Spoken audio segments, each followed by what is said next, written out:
Welcome to the Outlaw Radio Show. Creighton went to the wrong shot to start with. You couldn't have let me just... No, I got to call you on that. You're so particular about being professional, and you went... So we had written up a whole script. One of the reasons we were going to do this. Little Richard, come on, man. Goodness. Come on, Little Richard.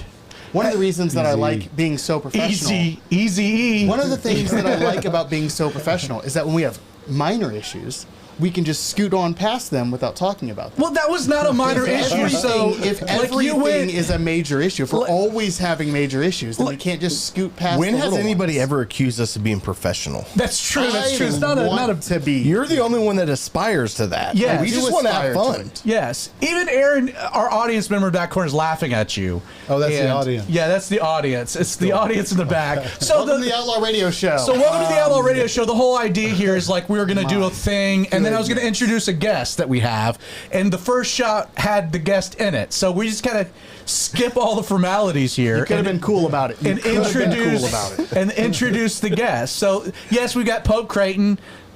He's here. Spice Daddy's here. The normal cast of characters. Spice Daddy. I like hot sauce. Yes. Okay. He's got his own branded T-shirt with the jalapeno peppers on it. Yes. So anyway, it is an honor to have on the Outlaw Radio Show. This is like a bucket list thing for me. Have a good friend of mine, Nate Corona, also known as DJ Dust, of Mars Ill fame. Mm-hmm. People that maybe know that. The dozens of people that were. I think we sold more than a dozen records. More than a dozen. We did. I bought more than a dozen. Our first record, believe it or not, sold like almost 30,000 units. Backbreakonomics. No, Raw Material. Raw Material. Yes, Raw Material. So Backbreakonomics did not. Slow decline. So like I'm going to geek out because Raw Material, you had to re-release it. Mm-hmm. At one point because you had taken some samples. Mm-hmm. Like there was a song in the very first copy. Bring up bad memories. Yeah, we'll get there. And I'm gonna say this without any context, so just bear with us if you're watching. You had a sample in one of the songs that had Darth Vader in it. Mm-hmm. Mm-hmm. And you got in trouble for that because the next release it was gone. Yes, and it was one of those that, in hindsight, you just shouldn't sample major motion pictures. Ones that even your grandma knows where it came from. Like it's very easy to identify. Right. You didn't create that. You got to be sound. You got to be a little bit more creative with your sample choice. It was very cool though. It was great. Came in, everybody loved it. It was like we had the lightsabers. I remember. So let me give a little context to my history with Nate, and then I'm going to let Nate talk a little bit about who he is, where he's come from. We're going to have a wonderful conversation tonight. So I was a big Christian hip hop fan when I was in high school. And a good buddy of mine, Ryan, was way into Christian hip hop, and so we would go to shows, and so we were kind of like experimenting, checking different things out, and this is a whole Christian world, and at the time we were big fans of KJ52, right? Yeah. And everybody was. If you were in a youth group, you liked KJ. You liked KJ52, and so we had found out that KJ52 was going to do this show. At this little church somewhere in Decatur, and which was like a double whammy because it's like not only do we get to go to a show, we get to drive down to Decatur, to Wycott. My sister went with us, and so we go to this KJ52 show, and again, kind of this small little church putting on this. It had to have been like a college and career show or something, but and there was an opening act. Mars Ill. That's ILL, not Hill. Mars Ill. That's the hip hop part. The hip hop part of it, yeah. And so, I'd never heard of you guys. I had no exposure. We were going for KJ52. Now, the most awkward part of the show is it was me, Ryan, my sister Natalie. We were almost half the audience because there was 8 people there. That sounds about right. There were 8 people at this show. And it's you and it's Manchild. You guys open. There's no one there, and y'all killed it. Yeah. And for you guys. Yeah. For literally, it was just for us. And so by the end of that night, we I remember Ryan, my buddy Ryan, got Raw Material. Yeah.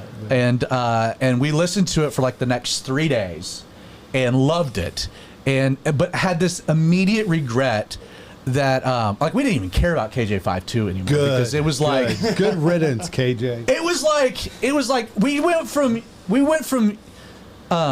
let me see if I can come up with a secular analogy. We went from this might be tough.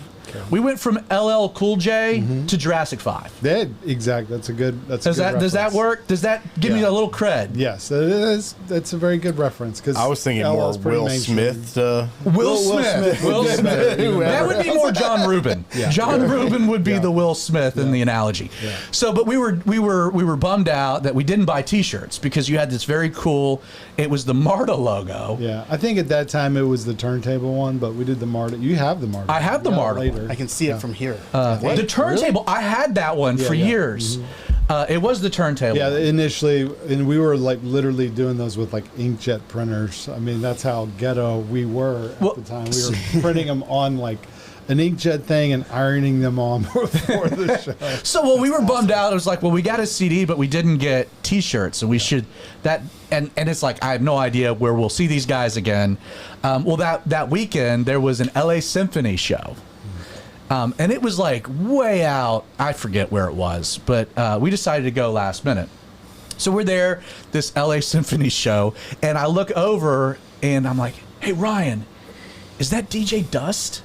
And so we're like again, you got to imagine, like I'm a senior in high school, my buddy's an 11th grader. We're like completely stalking. Oh my gosh, you were in high school. Oh, I was in high school. No, this is easily, no, this is 2000. Oh my God. This is late 2000. This is really like when I first came to Atlanta. This is late 2000, maybe early 2001. Yeah. And we built up the courage to come up and ask you if you had any T-shirts with you. And you were like, yes. Now this is when it gets sketchy. Your answer was, yeah, come to my van. I got some T-shirts in the back of my van. So we went to your van and bought some T-shirts. And, I think you made $30 that day. Hey, man, at that time, $30 was probably amazing. That was an amazing afternoon for us. So it was a few months later. I went to Bible college, and I remember this. So this would have been fall of 2001. I called my buddy Ryan, who was at Calvary, and we were just chit-chatting. He was like, hey, you'll never believe who walked in the doors of the church today. And I was like, I mean, I could guess, but who? He was like, DJ Dust. And I was like, what? That's awesome. And so when I got home and started, graduated, went to work at the church, I got to know you as a friend. Yes. And in early days, even before Jessica, I remember going to your house down in Decatur with Matt Fitzherbert. We made you pizza. Sicilian yes, pizza. Yeah, it was a pizza. I'm Sicilian.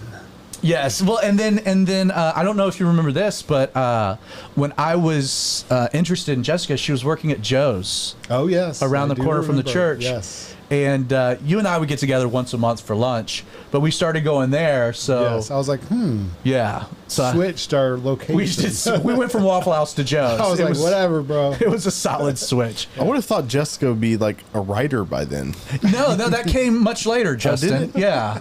Yeah, it came much later. We'll let you get to that later. Okay. He tries to work this in. So sneaky. Every episode. Know what he's doing. Yeah, every episode. This is my first time here, and I know what he's doing. Yes. So I got to know Nate. He became a genuine brother, and I got a lot of the backstories about Christian hip hop, and I actually went to, I think it was the Propane release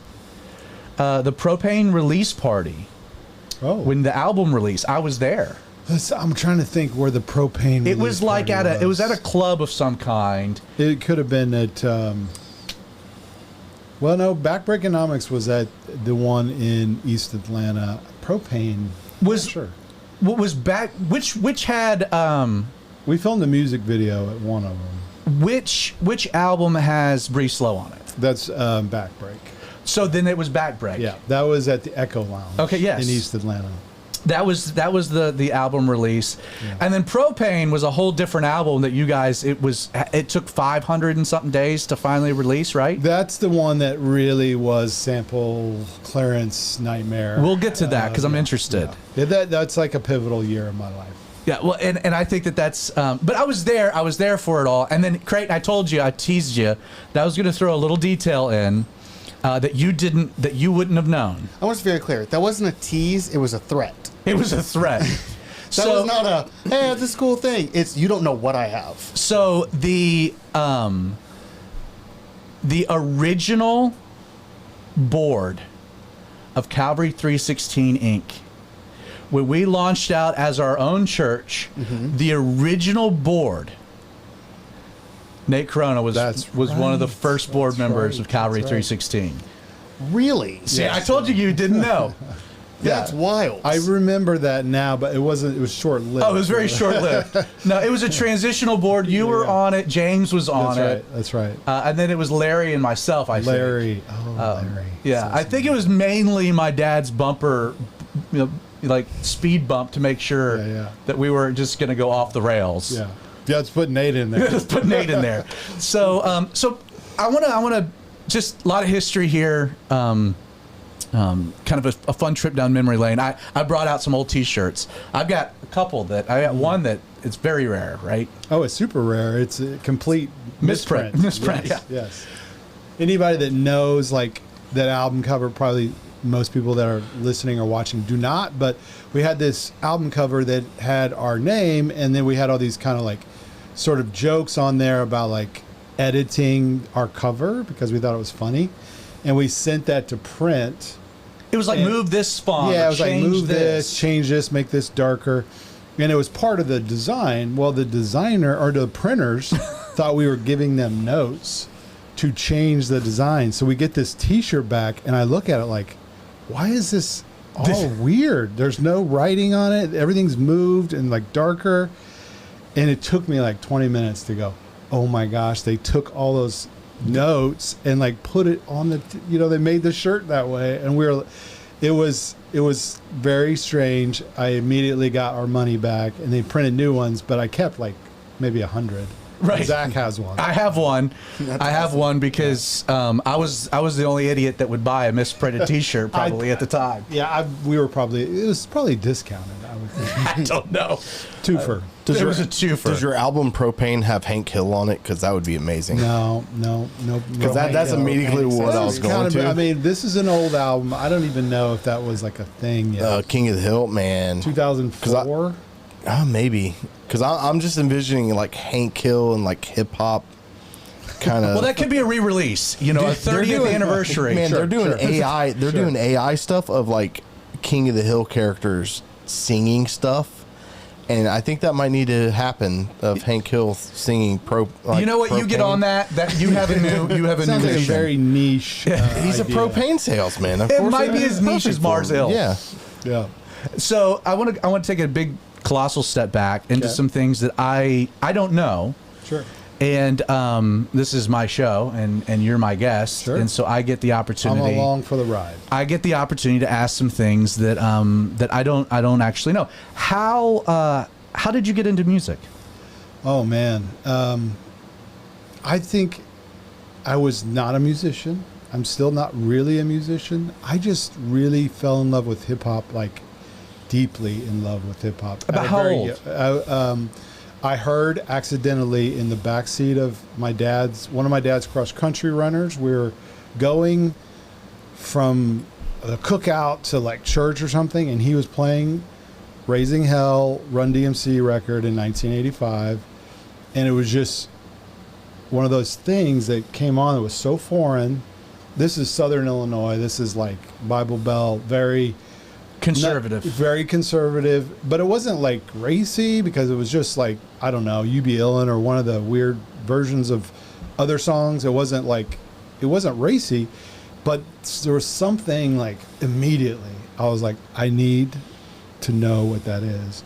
And I think we got out of the car and I didn't think about it again for like maybe a couple weeks or something. And then I think a friend or something had a Beastie Boys And that's when they released Licensed to Ill. And it became very mainstream at that point. It was reaching in even into like the Midwest or, the Bible Belt. And it was just like, this is calling my name. I don't know why. I mean, I'm like 5th or 6th grade at this point. So initially it was just like just the deep need to be a part of it. And like being just a little kid in Southern Illinois, there's really not a lot. I wasn't gonna rap. I didn't feel connected to like the MCs, but like the music, the way the drums sounded, and like it just felt like something I had to do. So it was like a process. I mean, initially it was just I had this deep love of hip hop, and then it started growing towards like, oh, there's another guy in the group. He's in the back, which I like that. 'Cause I'm like kind of that kind of person. Like I can be in the back, but he's doing something, and he's like moving these things around the turntables. He's moving them around and like clicking these buttons. It was fascinating. And I was like, I could maybe try that. I could do that. But at that time, there's no internet, obviously. There's nobody in my town that's a DJ. Certainly no producers, nobody making beats. So it's all a riddle. Like everything's a riddle. Like you can see them on the, at this time we didn't even have cable, so I didn't have BET or MTV. So I think the first time I started to see like turntables actually being moved, right. It's like on a Friday night music video show. They played like I think the Raising Hell, Walk This Way, and you could see Jam Master Jay doing the thing. I was like, oh my gosh. So at that point, I was like starting to make plans. I think 8th or 9th grade. I'm like, I'm going to buy a turntable. I don't know where you buy them. I don't know where they exist. I don't know what they do. Do they sell turntables at Sears? I don't know. Is there a catalog? And then when I get it, I guess I'm just going to like kind of do what they do. I mean, it was all such a mystery. So initially it was just falling in love with it and wanting to be a part so bad. And I was just like a poser for many years, like all through high school. I think I got my first turntable when I was a sophomore in high school, and did exactly what I thought. I just kind of put my hand on there and go. But you have to get records, right? I mean, yeah, you have to have records. And I had hip hop records. This is when you could go to the store, you go to the mall, and buy records. You could buy records. What was your first record? LL Cool J Bad record. Okay. Yep. And I bought it at I think it was called Record Town or something like that, and it was like $7.99. And do you still have it? I sold it recently. I sold my whole collection. No way. I don't want to make everyone mad at me, but I sold it as a lot. It was a little bit sad, but at the same time a very cool moment because I had kept these records my whole entire adult life. Well, and not only that, but like.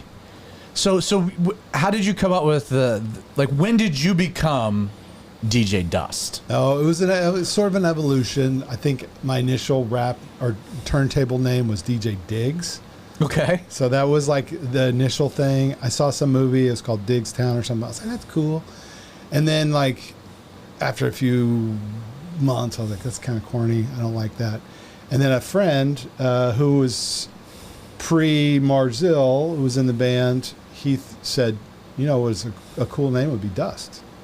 And I was like, Dusty, crates are dusty, records are dusty, dust. The whole process of hunting for old records, there's a lot of dust. It's very, thrift stores, record stores, grandma's attics. I mean, literally anywhere there's records, I'll look at them, I'll listen to them. I would go to thrift stores. And this is back when you have and people do it all the time now, but it was really strange at the time to bring a portable turntable with you to record stores. I would do that. I would go to the record store. What's that? That was a thing? Yeah, it's a thing now. Like most producers will bring their turntable to the store, listen to it on the spot so they know they want to buy it. But I was doing it like way, way early. I was so cheap and so broke that I would go to the thrift store, instead of spending 25 cents, I would go, well, is there something on here worth 25 cents? Yes. Okay, I'll buy that one. And I'd throw that one away. It gives you the confidence to spend, at the time, spend $6 on a record was like in my early 20s, $6 was like everything. I was very poor. So making beats, I'm a sample-based producer. So. Let's take one step back. Sure. So you fall in love with the music, Yep. and you're like, well, I want to do that at a young age. Like I want to do that with no idea of how you do that. Right. And then you get your first turntable and you start like there's a difference between wiki, Mm-hmm. and now I'm like creating like explain for maybe just the audience that doesn't know. Like how you sample, how you make a beat, like how does it actually work for maybe the person that just has no idea? Yeah, so the classic hip hop producer takes sound pieces of records and makes a collage of sorts of them. And this is what all producers did from the 80s, the 90s, and even into the 2010s until it started getting very litigious.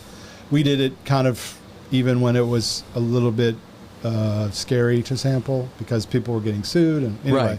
So because you're taking music that someone has written, recorded, and that's the idea of the sample. You're and repurposing it. Yeah. And it, I believe it's like an art form. I mean, you look at a guy like Andy Warhol, who's a pop artist. He's repainting cans of like Campbell's soup. Well, I mean, that's not his logo. It's not his material. He doesn't own Marilyn Monroe. It's a portrait. Yeah, so it's kind of the idea that you're repurposing found objects. Now, everyone has a different idea of that. Now, the law is very clear now. You can't really sample anything, and not even a snare or a whisper or whatever. You're not allowed to sample anything, but people do. It's gotten easier, but at the time, even making beats was so foreign to me. I wanted to buy a beat machine. Again, it was like complete mystery. Where are beat machines? At this time, I'm now in Cincinnati, Ohio. I'm in my junior year of high school. I'm going to then it was like Mars Music, but it would be the equivalent of Guitar Center. Mm-hmm.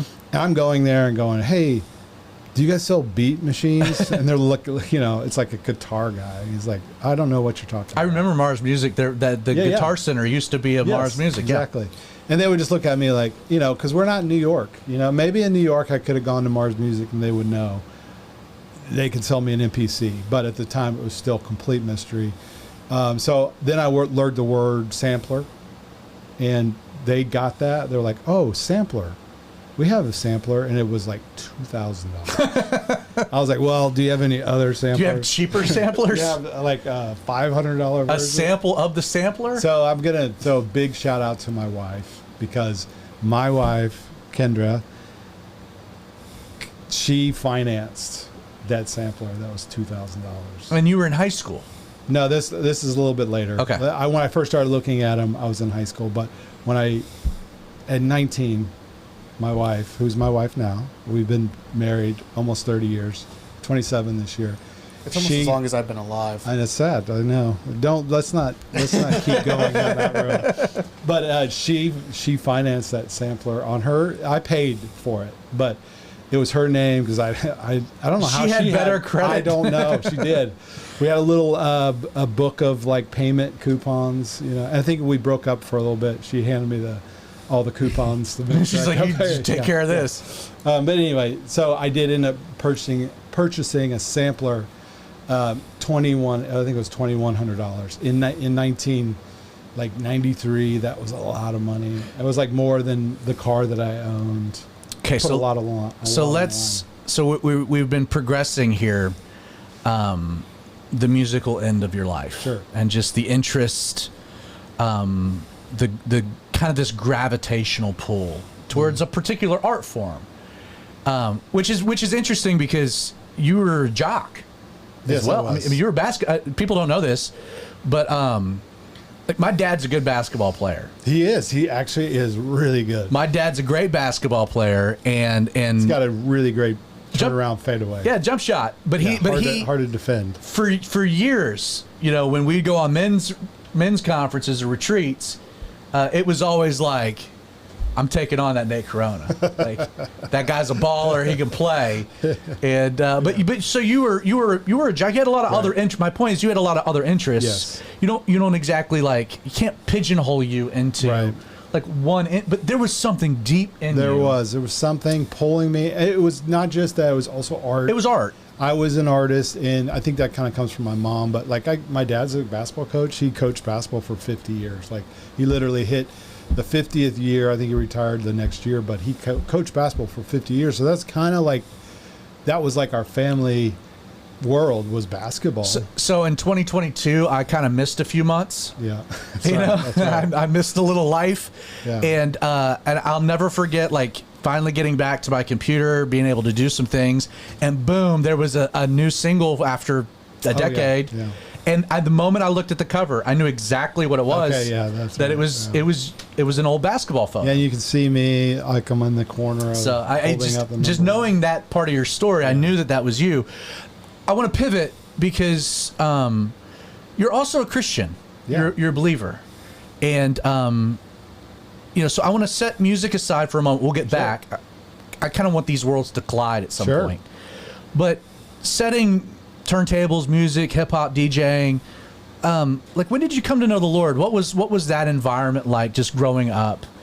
Yeah, the Lord and biblical truths like were always part of our household. Like, my mom, and you know, my dad too now. But like, my dad would, like, the older my dad gets, like, and the more I talk to him, I'm like, Dad, you were like straight up hoodlum.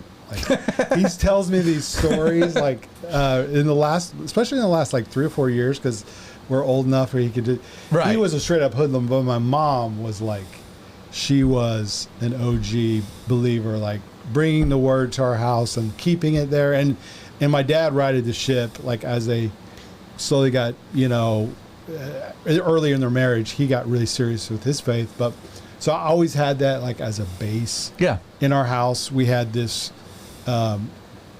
pretty rigid, like, you know, back then you would go to church Sunday morning, Sunday night, Wednesday night, and then maybe like a Friday or Saturday thing. Yeah. So it was a lot of church, and we did a lot of that. And you're playing basketball, and you're having this interest in DJing, but like there's still church is like this huge part of your life. It was always part of my life, but it became my own, like, midst of my high school years, because I walked sort of like to the beat of my own drum, like, in everything. And I think in faith too, it just made sense to like follow Jesus, because he is like the ultimate unique, you know, he's the author of like all creation. He's the guy that like is probably the most true. And I just felt pulled to him. Yeah. In the same way I was being pulled into art and other things. And Young Life in Ohio is a really dynamic, like, parachurch organization, and they came to our high school, and I was already, you know, pretty connected at our church, but sort of living that standard, you know, lukewarm, going to church, but not really like preaching it or living it necessarily. I wasn't a bad kid. I was always a rule follower. But with Young Life, they pulled me into like this deeper place where high school became like a mission field. So this is my junior year. And like, started my junior year, I sort of rededicated my life to like, you know, really walking seriously in my faith, and like pull my Bible out like in the hallways and sit before class and read scripture. And that, you know, even back then that was pretty radical to like be the kid who, and I was also the kid who had like shaved designs on my hair. I was the school barber. Like, I was the guy that cut everyone's hair, did all the fades and boxes and flat tops.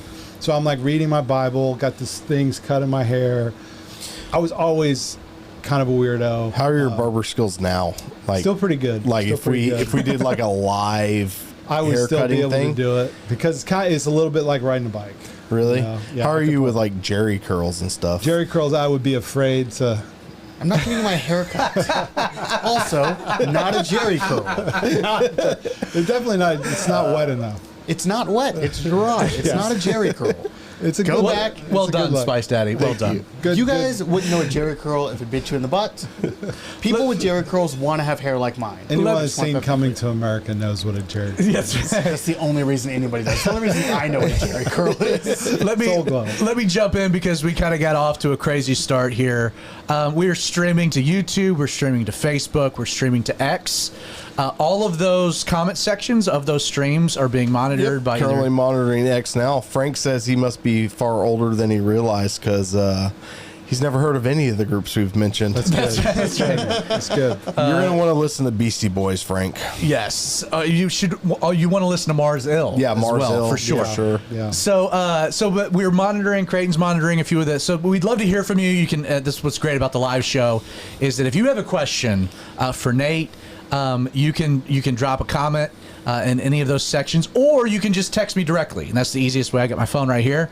My phone number is 678-438-9202. Wow. 678-438-9202. Well, I mean, because you can, like, if you get nonsense, you can just block the number. Yeah, my number is 4. No, I'm just Yeah, right. Yeah. You can just block the number if necessary. Yeah. But if you'd like to ask Nate a question, if you're an old school Christian hip hop fan like I am, and you want some of the nitty gritty, drop us a text, drop a comment. So you are in the middle of high school. You've rededicated your life to the Lord. You're eccentric. You're Yes, I am artistic, eccentric, yes. creative. Yeah. You're the kid with his Bible, barber clippers, shooting hoops, listening Making to art, making beats. and I wasn't making beats yet. I was just DJing at that point. so let's pick up kind of like where maybe those worlds collide. Yeah. Where you're gonna go from because at this point to be like there's no such thing like Christian music at this point. So you're thinking what 94, 95. This is DC Talk. Michael W. Smith. Stephen Curtis Chapman, Jars of Clay. Mm-hmm. This is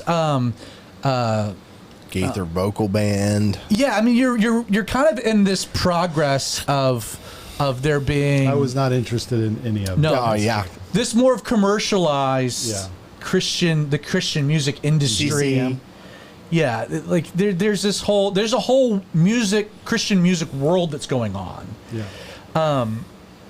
And in the middle of all of that, here you are, Nate Corona, in Ohio, that has a love for Jesus, but you also have like this deep pull to a particular music that at this point, I think it's safe to say, the closest to Christian hip hop existed was Carmen. Yeah, that was it was pretty Right. sad, pretty sad. Who's in the house? Yeah, pretty JC. sad. Yeah. I will say my Right, that's mom- fair, right? Yes, yeah, absolutely. My mom did give me a tape. They were called the Raptures. It's very, very.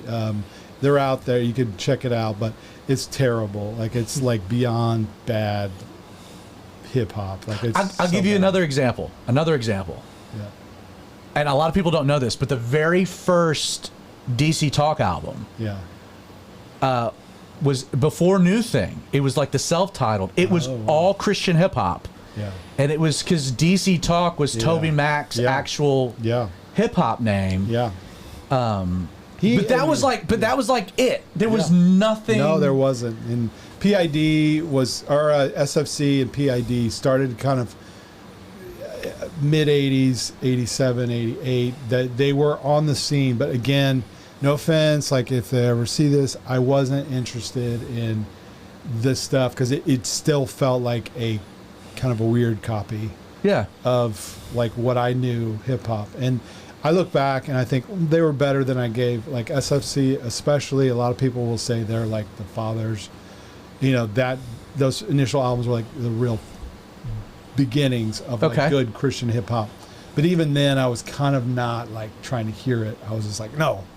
Well, and you were also like, I mean, your initial exposure, you said LL Cool J's your first album. You're listening to the Beastie Boys. I mean, I had Run the best DMC. stuff. I had Public Enemy. Like, I had a cousin from Missouri who started to bring Public Enemy, Eric B. and Rakim, Paid in Full record, BDP, Boogie Down Productions. These are all over most people's heads, I know. But these were the records that I was listening to. They're now considered the basis of like modern hip hop. They're great records. And so I had the best. I wasn't listening to just like radio stuff. I was listening to the best of what was coming out of New York, Chicago, LA. I mean, all this stuff I was getting. So I had high standards for like what good hip hop should be. So let's move it forward. So you have this gravitational pull towards this art form, and you feel like you know what it should be, what it should sound like. You also have a love of Jesus. Where does that go? Like how does the world collide there? Yeah. And I'm sure it's a few steps, so just take your time. Yeah, it's definitely a few steps, and because we're in no hurry. We have no. That's what's great about the way things work. We have no time constraints whatsoever. Yeah, so I'm going to pull in Ira Glass's reference here, because this period from like beginning hip hop to like becoming proficient or like actually having a voice is a long period, and he has this talk where he talks about like wanting to do something is not enough. It's constantly like, he has much better ways of saying this, but the idea that like your taste is one thing, but like making your taste come true is such a long process, and getting to a place where you have a voice or you have like something fresh or new is like, it's a long process. And for me, it was very long. Like, I think I told you my wife bought me that sampler. I think it was literally, if I had to be completely honest, I would say it's like at least 3 years before I made something of value, with that machine. At least 3 years, maybe even more. And because there's like this whole period of like, I have no idea what I'm doing. I'm not a. There's not YouTube. YouTube, it doesn't exist. There's no self-help out there. There's no way to know unless you have like a person, and there was no person. I had no beat making friends. I had no DJ friends. You think there would be, but there wasn't. And so there was a lot of fiddling around with this machine. And even then, when I sort of figured out the machine, there's this whole like, you're like really emulating other people. I mean, there's just straight up like kind of biting other people's styles, and a lot of my initial stuff was very reminiscent of like certain producers. Well, I mean, and with all art though, that's I mean, again, to I don't know, the key is to keep moving. Well, to give you some credibility, if you take an art class and even show promise, like you're copying other people's work to learn their style, to learn their techniques.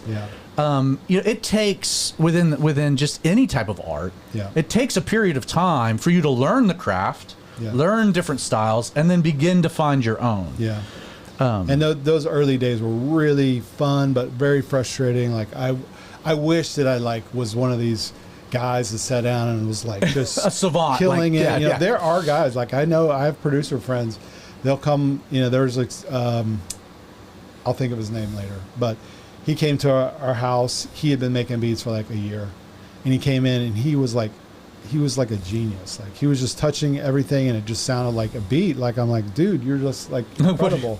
And at this point, like I was considered like his, I was like considered higher than him because I had been doing it longer, but I was just not that gifted. Like I'm gifted in my ear. I'm gifted in like what I want it to sound like, but I'm not a musical. Necessarily finding the way to make what you hear happen is different. It takes more effort in it, but that's the other part of maybe my talent is just the willingness to keep going and keep making, even when maybe it's not necessarily my God-given gift of music.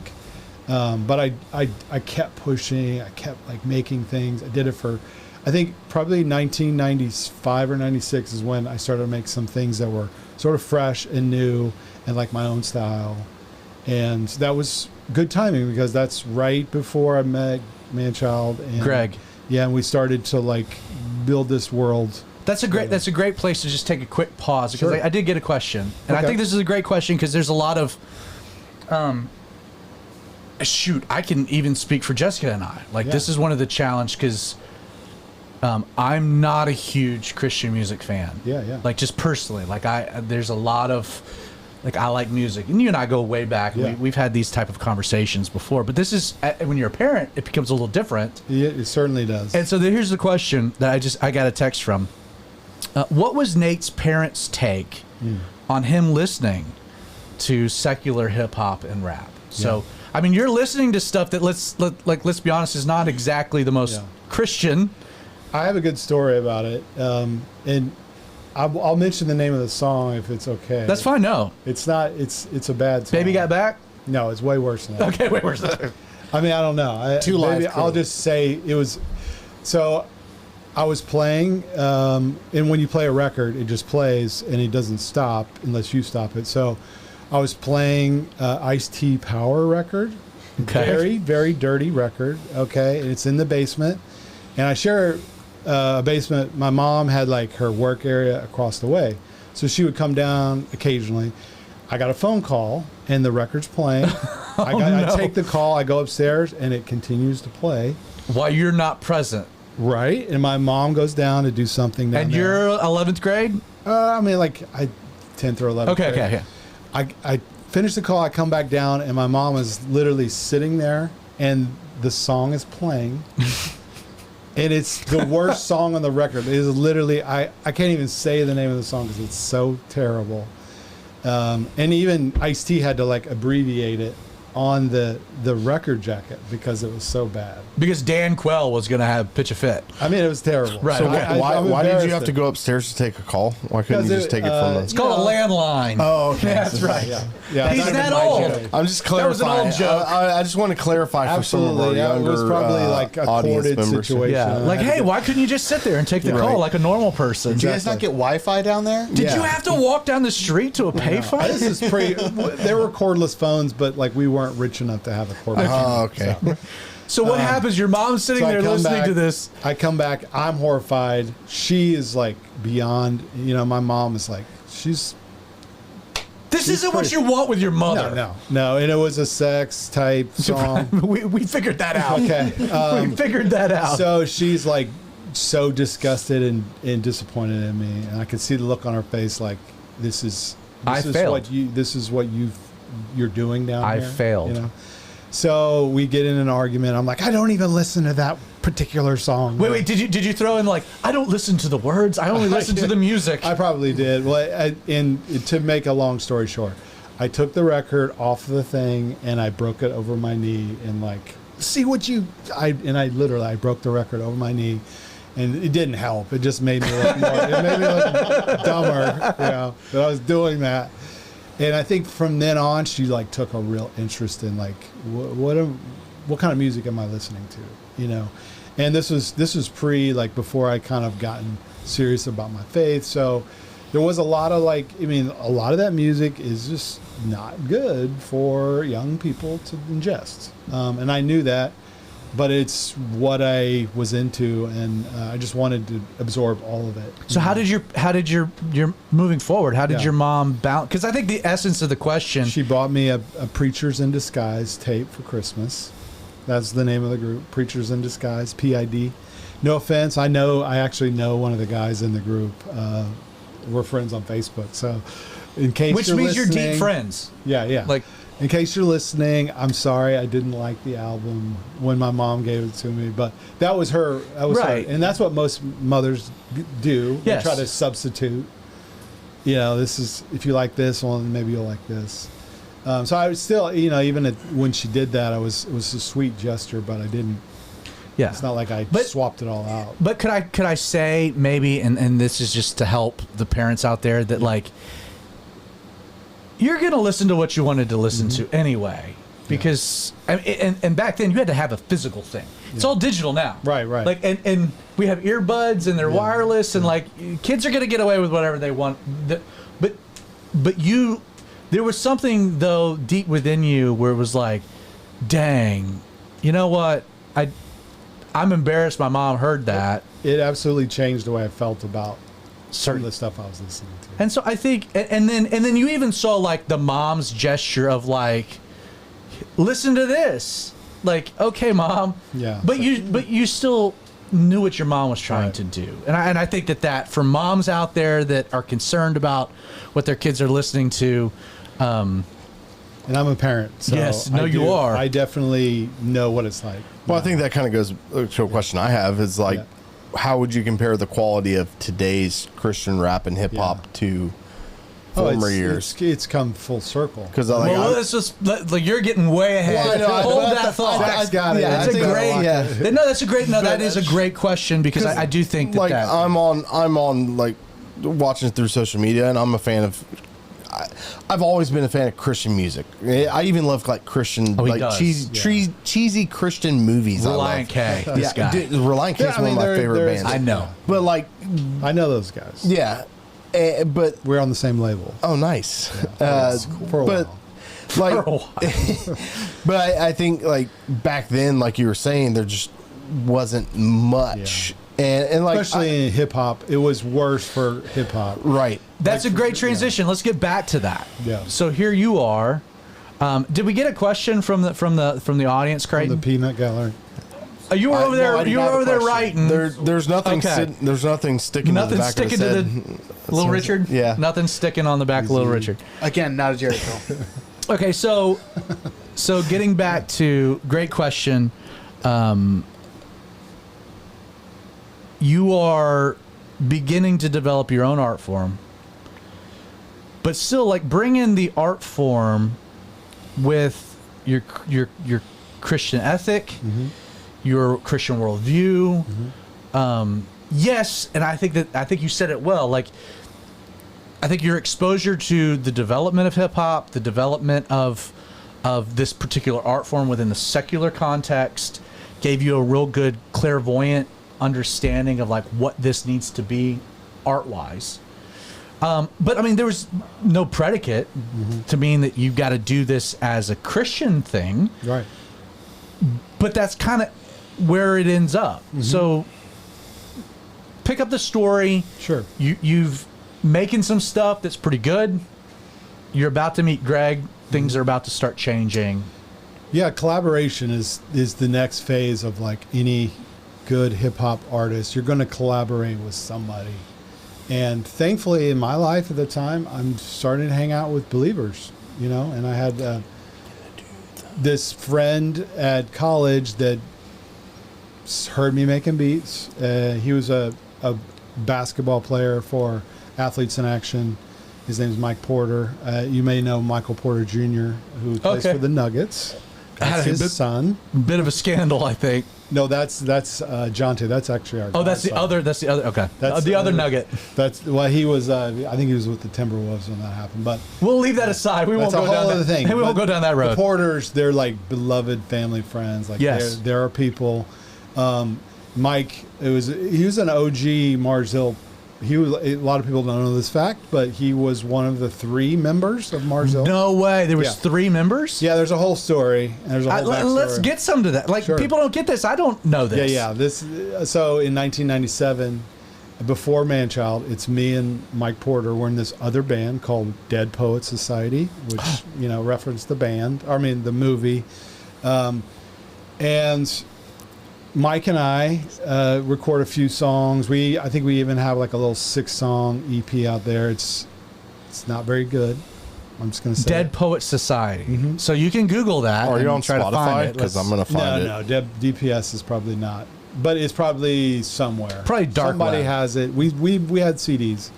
That's not it. So Mike and I were in. Yes, there was another Dead Poets Society. It was one of those names. It was like kind of cool. There was a movie, so right. Robin it was Williams. Cool at the time. We were only Dead Poets Society for maybe a year. So you and this other guy, and then Mike's a believer. Mike is he's in full-time ministry with Athletes in Action. Athletes in Action is Campus Crusade for Christ parachurch organization. They were like going, and Mike was a very legit Division I athlete. Like He was Calbert Cheaney, who played for Indiana at the time. He got 38 against Calbert Cheaney in the 90s at Indiana. Okay, so he was a very legit Division I basketball player. But anyway, he wanted to be a rapper, and he heard that I made beats, and we became friends. And we started making things together, and it's very early days. Like I said, there's this huge gap between like being good at what you do and like really trying to nail the things you want. We were not there yet. Looking back, I'm not proud of any of that. I mean, but it's proud a progression. Of the heart. It's a progression, but there's steps to all of this. Yes. So then, fast forward a little bit, I met Manchild at this convention called Crewvention. This is 1997.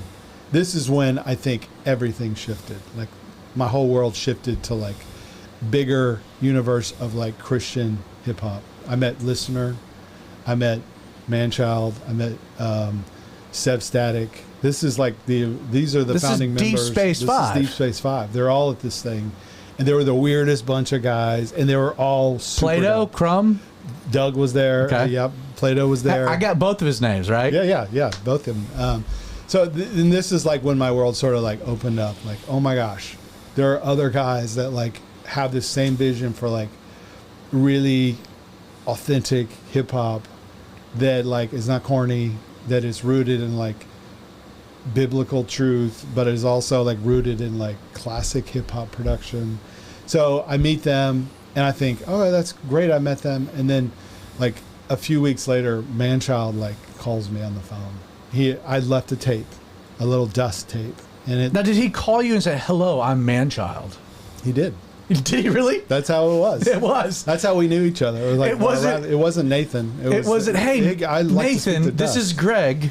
No, it was definitely, we're all in rap name. You know, he was like, "This is so interesting. Well, I met you at Crewvention." I was like, "Oh, that's cool." He goes, "Your tape is amazing." And I had like maybe 10 tapes. So there's like 10 of these tapes out there. Greg gets one of them. Manchild gets one of them.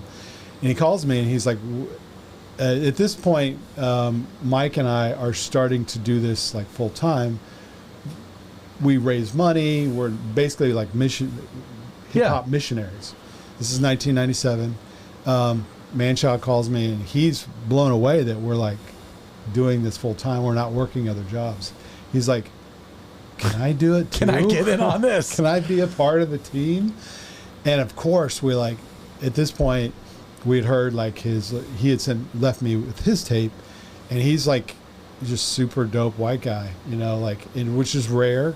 It's rare in like regular music. It's rare in Christian music to have like any white MC that is really talented and like gifted. He's gifted. Like when I said I wasn't really gifted at like making beats, technically. He was technically gifted to write. Like of all the guys in Deep Space 5, he's the guy, you give him 30 minutes, he will write his whole verse and it'll be as good or better than anybody in the crew. He's that talented. He's what is it, a solid or a liquid? I mean, he's a poet. He's just a great natural writer. So anyway, that's sort of the genesis. So it was me, Mike, and Manchild originally. And that's when we changed the name to Marsville because we were like, okay, we're a new group. We need to make something new. Okay, pause right there. Craig, sure. We got a few comments online. Yes, we do have a few comments. We're going to start with Facebook. Facebook. Edith. That's your place, right? Yeah. I'm not going to use any last names, but Edith says that she misses you and your family. Oh. Edith. I think this is a Calvary person. Yeah. Oh, okay. Cool. Bryce says Nate the Goat. Wait, pause real quick. I know Bryce. Your daughters are doing well. Your family. Oh yes. Just for that part of the crew. For the Calvary team. You're still married. You know. Yes, and my Kendra hadn't found somebody better. No. In fact, I'll make everyone out there feel terribly old.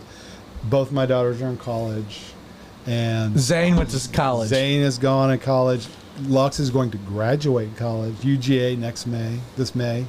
So I mean, we're living in the future, basically. Yeah, I'm awesome. Basically an old man, empty nester. I can join the empty nesters at Calvary Chapel. You could, or you could OFC the Old Farts Club on Friday mornings. Yeah, yes. But I've got one more. Yeah. This comes from C. Bryce Media. Oh, who knows who that could be? We know who he is. By the way, hey, C. Bryce Media did the intro. Oh, Yes. tight, yeah. Yeah. Well It's a good done, intro. Bryce. He says, Nate. You out made of- his day by saying, "Well done, Bryce." That was. He said, Nate, out of all of the big names you have worked with / interacted with in the Christian music scene, who has had the biggest impact / influence? Ooh, that's a Or really just good a cool story to share if you'd like. Bryce C. There's He a- also there's a said, lot, but- Michael Porter Sr. was in Marzill. Correct. That's crazy. That's crazy. Which, by the way, Porter he's Jr. Yeah. has a great podcast. Yeah. Doesn't he? Like, Yes, he does. like he's still big He's a believer. Christian. Yeah. Yeah. No. They've done. I got an him and the amazing guy job. that got arrested confused. Jonte. Yeah. Right. Jonte's our godson. Yeah. Man, that is a really good question and a very. I don't want to get that one wrong. Like, I don't want to say something trite because I've had amazing interactions with lots of like, in there. Let me think. Can I just think about? Yeah. that? Yeah. Well, why don't you think about it while you keep talking? Well, like there'll be something that pops in. I always do these things where I should have said. Ugh. Okay, let me add a caveat for everyone watching. Nate is in an industry where he works with a lot of people, a huge, a lot of diversity. Justin, you can do it. You got it. Well, I have a question. Oh, you have a question? I thought you were going to say, well, he hasn't done anything with an Amazon Christmas. I thought you were going there. I thought I think sure. because one of my favorite things to A watch great on collab. YouTube. One of my favorite things to watch on YouTube is this guy that raps Dr. Seuss books, and I would like to see that done with an Amazon Christmas by Jessica Adams, Right. Which you can find you on co-write Amazon. that, or- No, he's Just a shill. before you get to Cold-hearted shill. before you get to your question, I just as a caveat, like we asked Nate beforehand, anything off limits? He said no. Yeah, absolutely not. And so, but at the same time, like, this is just a fun conversation among friends. Yeah. Don't take any of this overly serious. Your question. Don't take anything personal. is Or what he- personal. Thank you. So like I have a good mix of music. I like a lot of different styles of music, but hip hop I've always pretty much enjoyed. And I've noticed a progression from, I started listening to, obviously Toby Mac, KJ52, but like the really good ones would be like Grits or people like that. But like in recent years, I've noticed just a skyrocket of just good people. And like some of my favorites right now are like No Big Deal or 1K Few. Like 1K Few, I've been like a lot of local guys. Is there anybody that we should like Be checking for. be checking for? Like who should I be looking out for? I mean, like just some of the guys just on my playlist right now. Obviously, Lecrae, in which his story has been awesome. He's got a great story. Yeah, just watching over the past Lecrae's the real deal. I'll say that.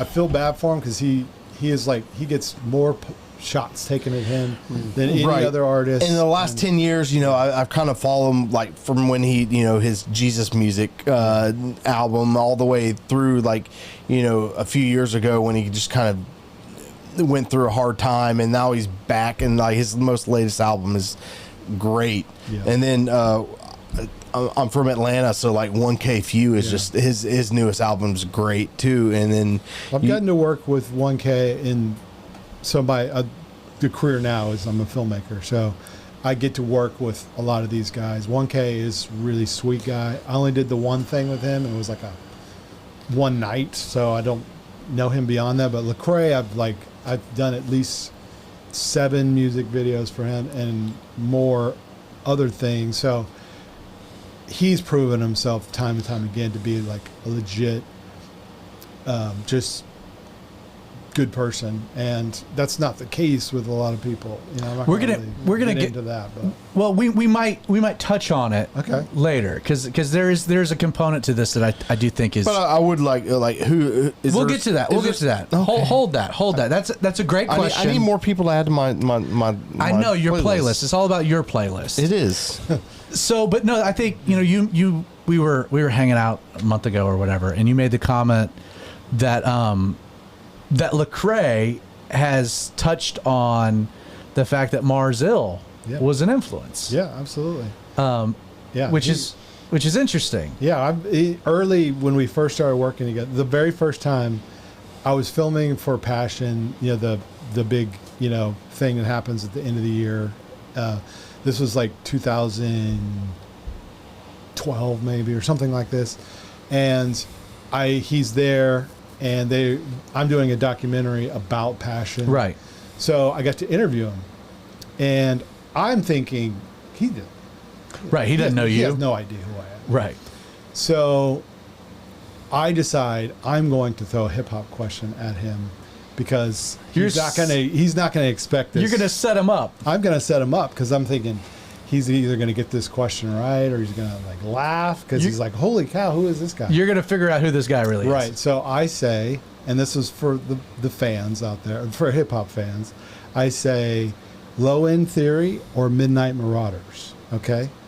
And he's like, okay, that's just to make it clear, those are two Tribe Called Quest albums. Okay. Right. And they're widely debated, like the best or which or one's second the best. Right. Yes. So like immediately he's like, oh my gosh, who is this guy? And then like, I think maybe like 5 minutes go by and totally shocks me. He starts humming the opening horn sample from Raw Material. And he's doing it perfectly. And I'm like, oh my gosh, he knows who I am. He knows Dust. And so he obviously starts to think, okay, and he's looking at me. He figured it out. He figured it out. So like immediately I'm like cutting the camera, like we're having a real conversation about Marzil. And I was like humbled because you don't realize, like, that's one really cool thing about being a musician is you put your music out in the world. It's out and there. It goes out there, and like you don't really imagine too much where it is, but it landed at Lecrae at some point. He knew it well enough to like recite it back to me, like the melody, and we got to talking, and he said he was just so complimentary. Like he just didn't strike me as the kind of person that would like the backpacker like rap that we were doing. It was very, very like, which is there was a difference between hip hop and rap, right? And that's a whole nother conversation, which we might be able to get to. It made me feel it did my heart good. Well, but that's a good segue. So getting back to Marzil, Marzil starts with 3 people. You bring Greg in. You made a comment that I can't just let slide by because I think it's interesting. Is so like the early days of this is your rap missionaries? Yeah. Like explain that. Like how is that? Who envisioned that? How did that start? What was that? So just without getting too far into the weeds of like how it all worked. Is this Young Life? This is Campus Crusade for Christ. Okay. So Mike was part of Athletes in Action. They also had this like music ministry connected to Campus Crusade called Keynote. And this is it. It worked and it didn't work because they didn't really get us at all. Like they didn't understand our music.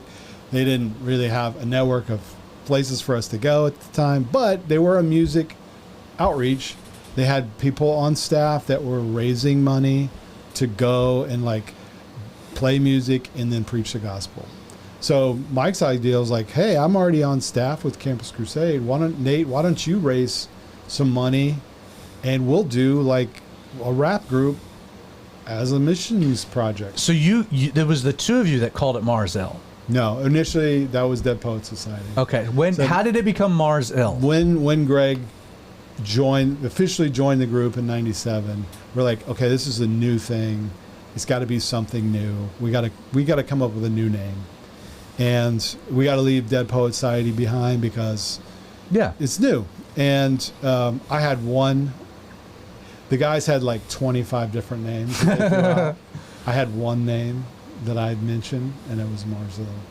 And so what does Marzil mean? So, I've explained it so many times, but it's basically, Mars Hill is a place that, the Apostle Paul was preaching, and he talks about the unknown. He's basically using the culture of the day to like preach the gospel.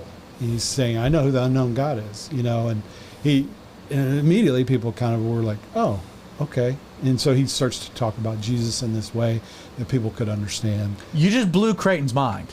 Okay, but like, You just blew his mind. He was over there like, I did not ever put this together. No, I'm watching him. I was trying to. I've always wondered, where does Mars Hill come from? Oh yeah, like the actual term Mars Hill. It's a place in Athens, Greece. Yeah, yeah, I got that now. But when he was explaining, I was like, oh, it's when he's talking to the Athenians, the unknown god. You missed all of that. I knew that Mars Hill was a pun on Mars Hill. Right. So now I never knew where Mars Hill came from. Oh, all that went right over that Jerry Just curl. all right over my head. right over that. No, Jerry that's curl. very cool. You did it. I'm proud of you. did it. That would have been the perfect use. Again, not a Jerry curl. Used it. Yeah. So you go with Mars Hill. There's 2 MCs and 1 DJ. And that's when we started making raw material. As soon as Greg came in, we changed the name. That's when we started making those songs. So it's almost 98 by this point. We work on it for like maybe the next 2 years. Mike is on like 4 of those songs. He's on the album. He's on the album. Yeah, he's on Love's Not. He's on I forget the songs he's on, but he's on a good portion of them. And the story is like we wanted him to be in the crew. Greg and I felt Manchild and I felt very called to like be in Atlanta. We're like, this needs to be we were in Indianapolis at the time, and I just felt like landlocked there. It didn't feel like we could really like be a part of a local hip hop community that like was fitting for Mars Hill. So both Greg and I really felt called to Atlanta.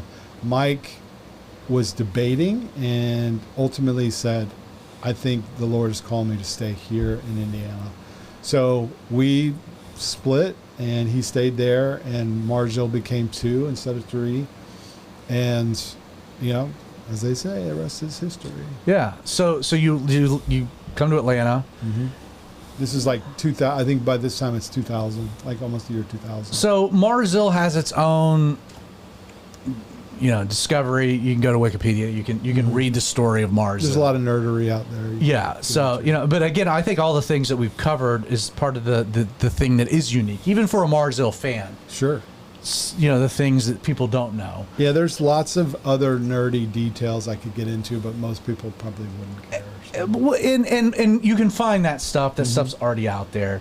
But you guys end up having kind of a vision of a larger community, and this is kind of where Deep Space 5 begins to become a thing. Like, you want to speak a little bit about that, and then we'll kind of maybe try to set all this in some broader ideas. Sure. So like in hip hop, there's usually like these broader collectives, like Tribe Called Quest, part of the Native Tongues. Native Tongues is De La Soul, is Tribe Called Quest. It's like,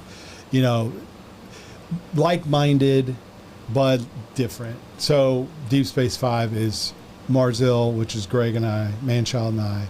It's Listener, who's now more of a spoken word artist. It's also Sev Static, who's based out of New York. It's also, I'm going to leave someone, Beat Rabbi, who lives out here. It's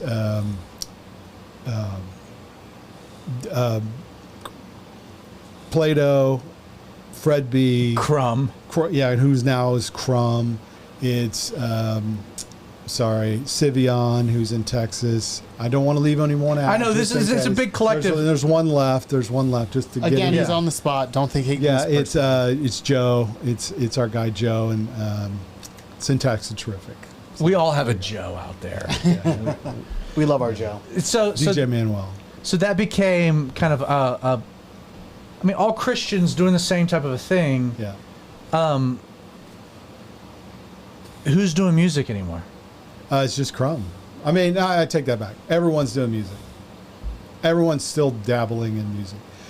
Crumb and Listener, both are still seriously at it. Like, Crumb's releasing like really for sure good music. He's making music videos. He's like still doing shows. He's really. Everyone else is still doing it. Sivion still makes music. Fred B. Rabbi's got this really cool channel called Break Rabbi, where he's releasing all these really unique breaks that he's found over the years. Even Manchild still has stuff he's written. Marzil has. We have 10 songs that are just sitting. In the vault. So you're taking away my closer. We'll get to that. Sorry, yeah. We'll get to that because you dropped that the other day. Yeah. Let me get broader here. Yeah. The story's been told. Let's get back to the essence though of you didn't have to do this as a Christian. Yeah. Well, okay. Maybe I'll take a step back. What from your vantage point? What's really the difference? And there's so many places you could go with this. Between Christian music and Christians who do music. You know what I mean? Yeah. I mean, this is a question that has never been solved because I just know this because I hang around a lot of Christian rappers now. And it's just hilarious to hear their conversations. A lot of them don't even know that like I was in their shoes. I don't even bring it up because this is kind of like, I'd rather just be anonymous. I have some funny stories when people realize, but so this question still is like hotly debated. Like, are you a Christian who makes music? Or are you whatever? And are you Marzil or are you ambassadors for Christ? Exactly. No, and we would get bashed. No. We were like getting beat down. Us, LA Symphony, Tunnel Rats, guys who like were making hip hop widely known as Christians, but we're not. The punchline of every 4 bars is not Jesus did this. Get saved. Right. Yeah. And in our opinion, there's many different approaches, but our opinion was we wanted to make something complex enough that it would reach further down the line to like those people who would never listen to a Christian,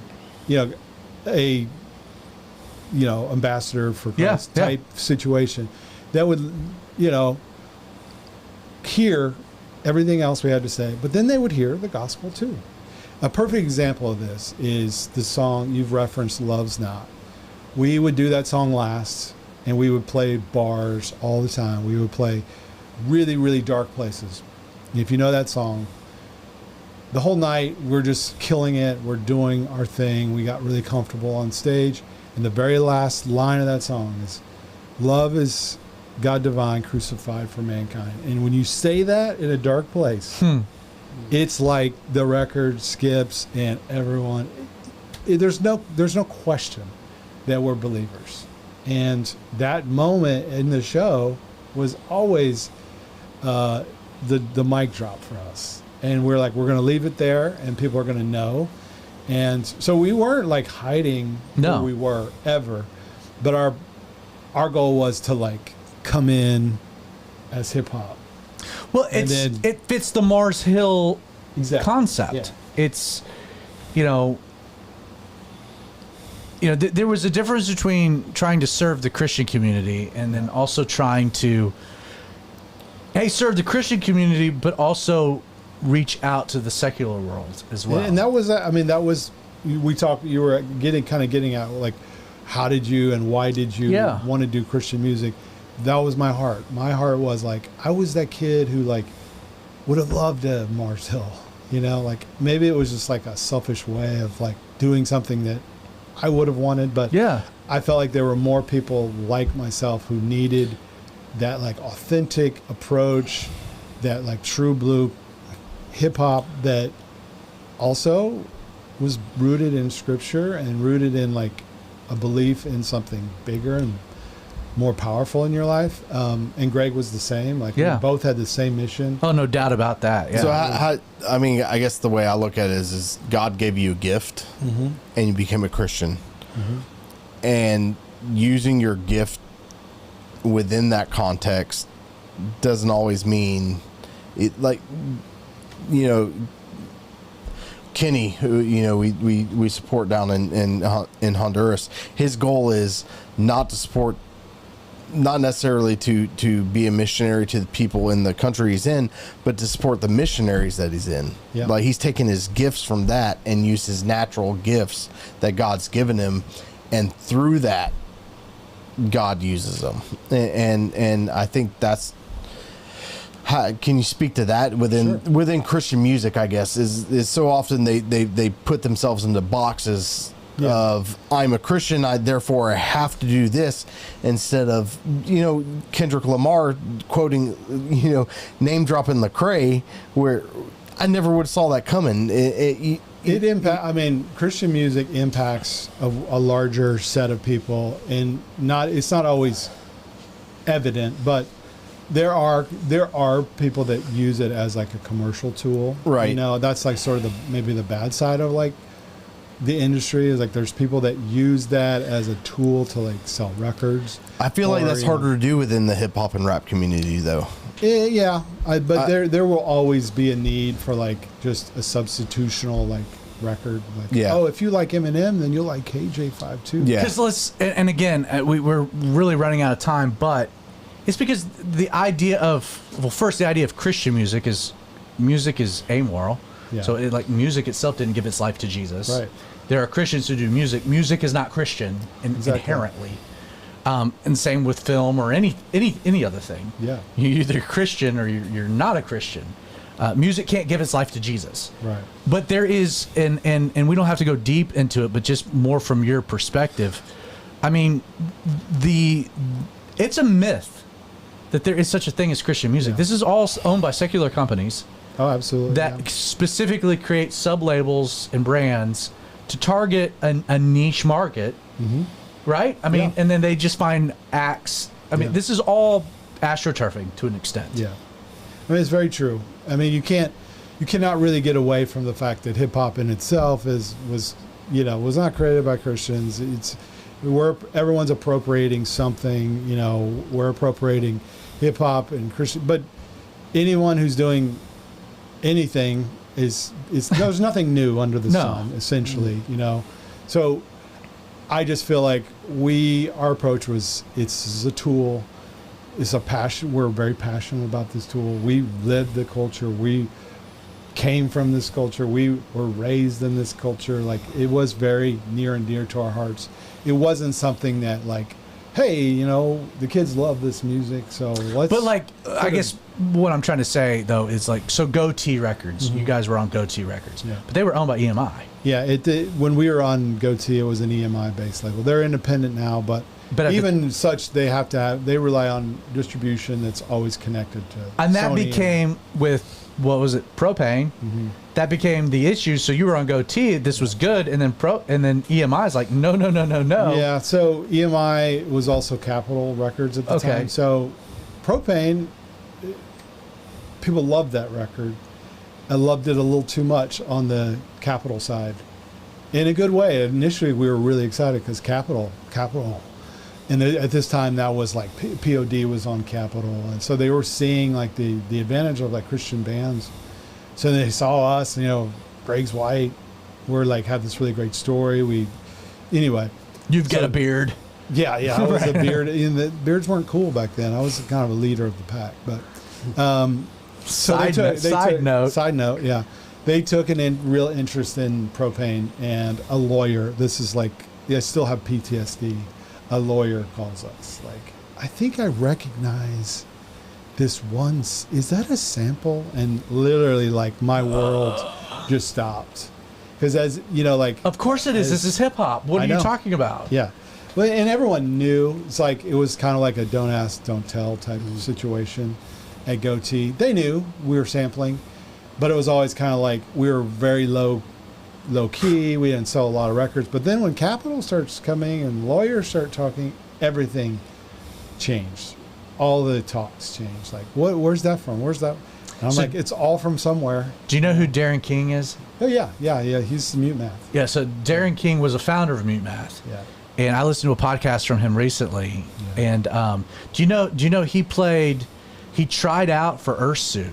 Oh, yeah. No, I know the story. He was on tour with us in Play-Doh. Well, because he was LA Symphony. Yeah. He ended up being the drummer for LA Symphony. Yeah. He's an amazing musician. Yeah. Amazing, yeah. But he, so all of the Mute Math records, the formation of every song was sampling from like DJ Shadow, but they would do all the songs and then they would shelve it and then re-record them all on their own. Musicians have an advantage, right? So they didn't have the issues with copyright, which is so. I have a question. Sure. You mentioned that Mute Math sampled from DJ Shadow. Yes. I've never heard that name in my life. DJ Shadow? But I am sitting on a comment from a guy named Ryan who wants to know if you've ever met DJ Shadow. Oh, man, I wish. I don't know who this is. I've never heard of this guy. DJ Shadow released, probably widely considered as the first real instrumental hip-hop record in 1997. It's incredible. It's called Introducing, E-N-D, Introducing. It's an incredible record. In fact, like, it was so good that, like, I didn't even know it was good until, like, maybe 5 years later. That to me, that's like a sign of, like, a brilliant record, is people don't get it for a while. Right. And that record was so good. I did see him live in Cincinnati. And, again, it was so good that, like, I wasn't even really paying attention. I was just like, oh, that's cool, man. Now I wish I had really, like, I probably could have walked up to him and, like, shook his hand because he was very low key. But DJ Shadow is, like, widely, he's still making records. He's a brilliant producer. He's a drummer producer. So and he's a DJ, like, really talented DJ. Didn't he do the like, this is before Black Eyed Peas were the Black Eyed Peas, but didn't he do a record for them? That's a good question. I don't know. Okay, I don't know where I'm pulling that from. He produced a lot of early stuff for different people. He's just kind of a legendary person. He's considered one of the biggest record collectors of that time. Like, he was on the hunt for all the stuff before everybody else. Like, he was just... Why did you sell your record collection? Well, I'm going to make all my fans sad, but not that anyone's listening, but... Dude, there are, like, at least 12 people. Right, we got 14 12. On X right now. At least a dozen or so. So anyway, there comes a time in life when, like, you want to get something back out of what you've invested in. I love my records. I'll admit I haven't played a single one of them in probably 10 years. I'm not sitting down there. I mean, to break the, mystique, I'm not listening to my records. And that makes kind of sad whenever I walk past them and I just see them sitting there. Collecting dust, ironically. I did keep a short stack of very important records to me that, like, had extreme value, some samples that, like, I pulled for certain songs, our test pressings, like, all of our stuff's on vinyl. Yeah. So I kept that, but I sold the rest of it to... I'm 50 now. Sorry to disappoint people, but I'm getting older, and I've got things I want to invest in. Like, I'm investing in a piece of land, and we're building some stuff. So cash is, like, really important. Yeah. So I sold them for the money, and sold out for the money. I did, but I sold them as a collection. Oh man, I know. You sold out for the money. In the end, why else do you sell records? In the end, everybody sells out, right? I held on to him for almost 30 years. So but you still sold out. I did. Let's. That sounded so much like your dad. That was a touche. Yeah, that was a stab right back. I was poking you, and you poked right back. Gotcha. But there's not a real solid conclusion to the episode. I still need an answer to my question. Okay, get back. Who do I need to add on my Spotify playlist? Oh man, I got No Big Deal. I got 1K Few. I got Lecrae. Is there anybody like new I should be looking out for, specifically in the Atlanta area? Yeah, in the Atlanta area. Yeah, just because I know a couple Andre of guys. 3000 has a flute album. He does. I've heard that. Within the Christian community, because there's other guys out there, but. It's kind of like, for me, it's like Christian comedians. Yeah. If you or just clean comedians, like if you can do a comedy show and be funny without like the cursing and the like the jokes that aren't like go dirty, like you're the ultimate kind of funny kind of thing. Like I'll broaden it. Who are, as far as Christian hip hop, who's on your Spotify list? Who do you listen to? Does that work? Yeah, that would be good. Yeah. Because that's not going to get you in trouble. I know. It's just like mad that if I don't have it's really just anybody on my Spotify. Well, that's fine. I'm just being honest. Like I don't listen. Who's impressed you within the last year?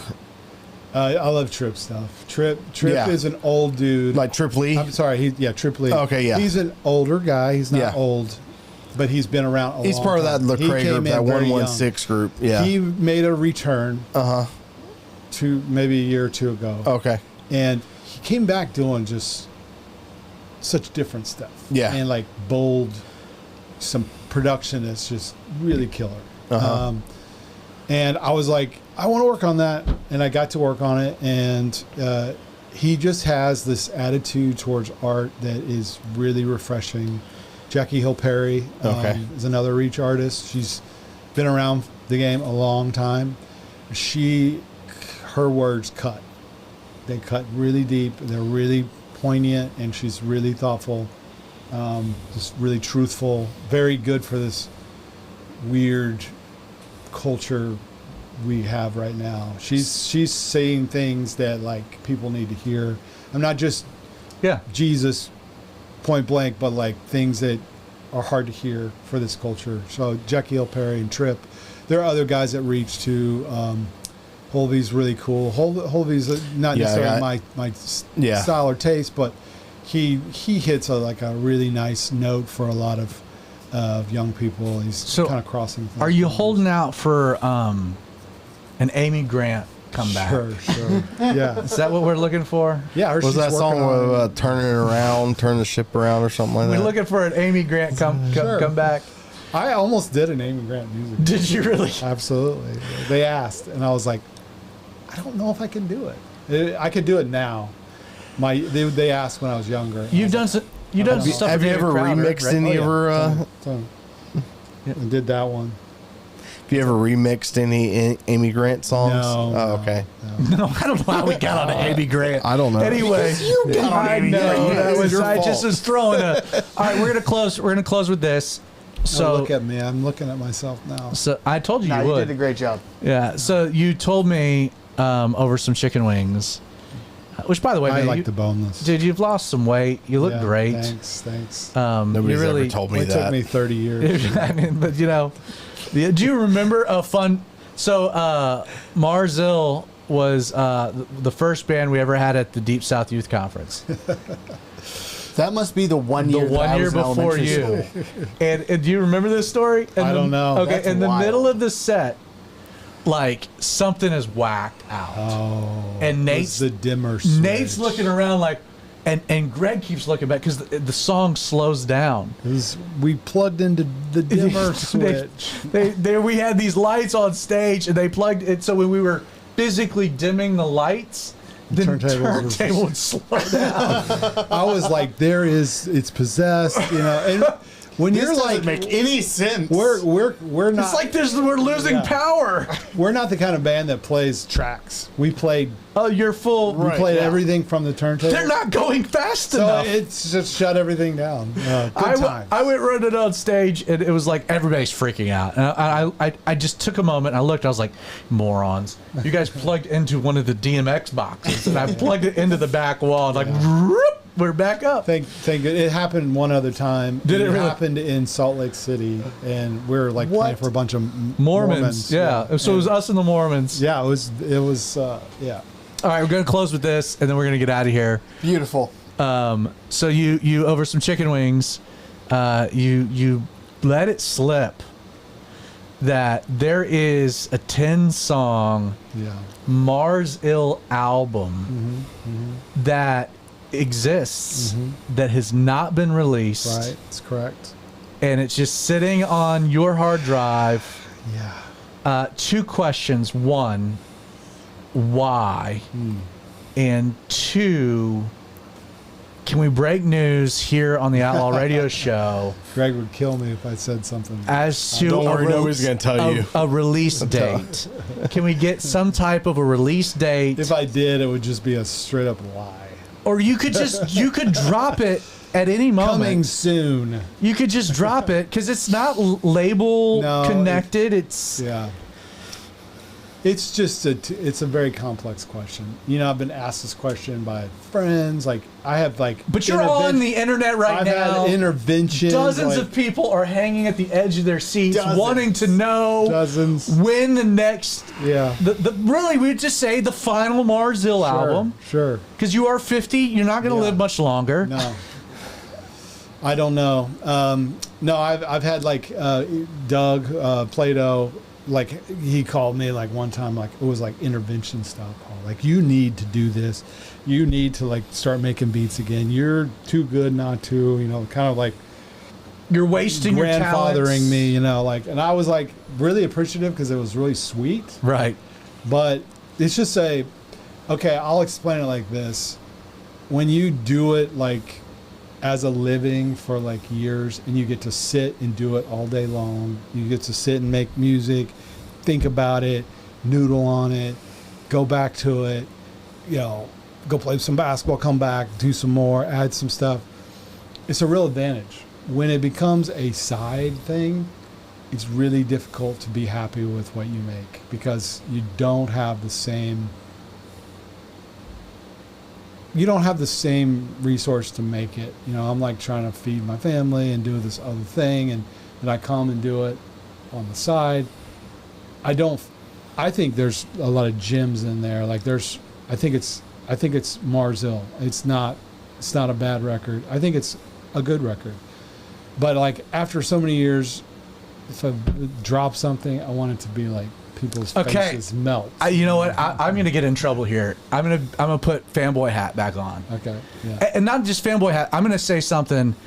This might actually upset you. No, remember that the internet lives forever. Yeah, this might upset you. Just remember the internet lives forever. Okay. Could it be though that there's a lot of studies that are done where the longer we have to process something, it's the worse it actually is. Like, we get into our own minds, and that sometimes there's a power to the subconscious, even within art, where it's like we can remove the beauty through over analyzing. Definitely overanalyzing. I have a solution to this. Yeah. Let Zach listen to it. Yes, he can give you the only one outside. He can give you the opinion on whether or not you should release it immediately. It's not. Or it needs some more. I love this. It's going to be released. I could come to your house and just put headphones on. Sure. And just listen to it. Or just play it on your little turntable thing without this. That was the oldest thing you've ever said. Your little turntable thingy. You know what? When you got here and we were talking about your daughter, I felt really old. Right now, I feel really young. It's nice. No, I'm just saying that I think that a fair criticism to Mars Hill, and I'm a huge fan, and you know that, is that there were times that it might have been overproduced. Oh yeah, absolutely. And overthought. Yeah. And not as like Man-Child. Again, he's on my Mount Rushmore of MCs. Good. But like sometimes you overthought the hook. Yeah. Oh, yeah. And we have... you know what I mean? Yeah, there's a story about that. John Rubin called us out on Breathe Slow. He's like, look, he goes, here you have this song. It's so straightforward. And then you got to like... It's too complex. It's over thought out. Yeah. But I think that there is something fair to that. No, it's part of. So what if this is the best Mars Hill album because you did remove all that? Yeah. You had to do it on the side, and you had to just do it for love. Yeah. Because you weren't making money on it. Yeah. No, I mean. And what if this is where you actually? Yeah. I mean, Mars Hill goes huge. Yeah. Lollapalooza 2025. Two 50-year-old guys up there. Vans Warped Tour. Yeah. I have Warped Tour is dead. I have not. A fantasy of like making a new album just like as a nobody. You have a new album as a somebody. But I think it would be more fun to just make something and no one knows who it is and just DJ Dirty. Just something comes out and we're like, what? Who is that? Yeah. But hey man, thank you for being on the show. It was fun. This was really fun. You guys, it's a great team. This is a great team. It's a great studio. Like, you guys don't even know how cool it is to be in the studio. It's way cooler than most of these kinds of operations. That's saying something. That's goes a long praise. Way. That is. Yeah. That is. So, brother, man, love you. Yes, love you too. And you listen, with what you're doing now by making music videos for Christian artists, as a parent, man, I appreciate that. Whether it's Lecrae or Crowder or fill in the blank, my kids enjoy that. Cool. And so I just thank you for, again, still contributing to Christian art and whatever that means exactly. Sure. And we love you, man. Well, same. Thanks for being here. Congrats on the show. Hey, it's very cool. Appreciate it. I'm glad you enjoyed it. You have been I'm going to play his music as we're rolling out. You've been watching the Outlaw Radio Show. You're watching the live stream of what's podcasted. So if you're watching live, check out the podcast. It gets released tomorrow, Apple, Google, Spotify. If you're listening, come hang out with us on a Wednesday night, 8 o'clock. We go live. We go live on YouTube, Facebook, the X platform. May God bless you. We'll see you soon.